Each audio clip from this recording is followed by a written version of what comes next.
Welcome to Ugly Ducklings, where we talk about the unloved, the ugly, and the controversial vehicles. Today we're going to be talking about Ford Mustang II. They've called it ugly. They've laughed at its performance, and it's unloved by the community.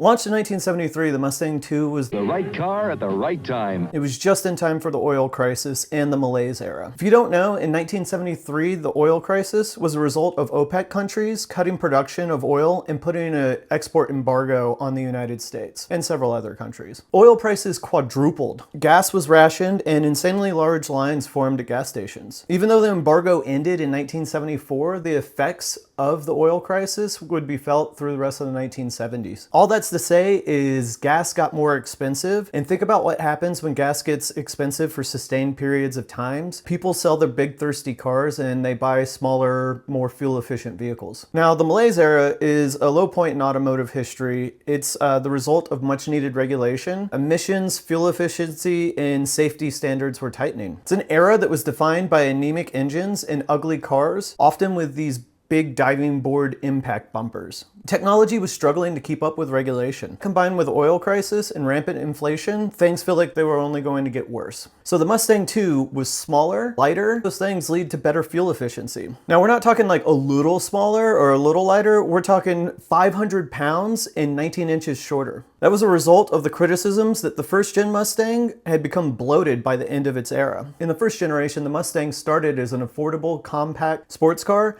and it turned in more to like a mid-size luxury car. In a 1968 Ford stockholder meeting, a shareholder named Anna Muccioli asked then CEO Henry Ford II, "I have just one complaint. Thunderbird came out a few years ago. It was a beautiful sports car, and then you blew it up to the point to where it lost its identity. And now the same thing's happening in the Mustang. I have a 65 Mustang, and I don't like what's happening. They're blowing that one up. Why can't you just leave a sports car small?" So the Mustang II leveraged the subcompact Pinto platform, returning it to a small, nimble car like before. And it was fuel efficient, especially by not having a V8. Which leads us to its biggest criticism then and now. Performance. The Mustang II was down on power.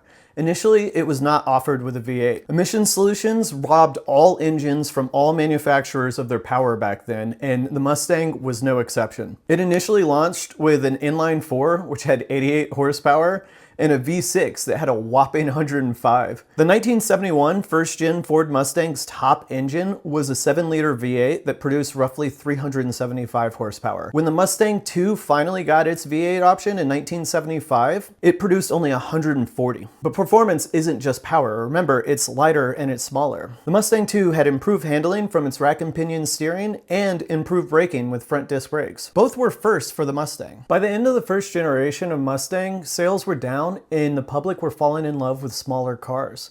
And Ford's answer was the Mustang II. During its production run, it held 4 of the top 10 selling years for Mustang. They sold 1.1 million of them. This affirmed that the decision to move to the smaller Pinto platform and downsize the car was the right one. Motor Trend awarded the Mustang II Car of the Year in 1974. Is it an ugly duck?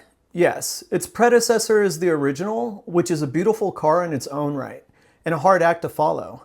And its successor took us out of the malaise era and had more contemporary styling. It never stood a chance being sandwiched between those two cars. Cars in the mid to late 70s are arguably ugly, and the Mustang II is no exception. It's mostly unloved because of its drop in power and its appearance. Is it controversial? I'd say outside of not launching with a V8, not really. The Mustang II was the right car for the right time. We just forgot what that time was like. Look what they've done to our mind.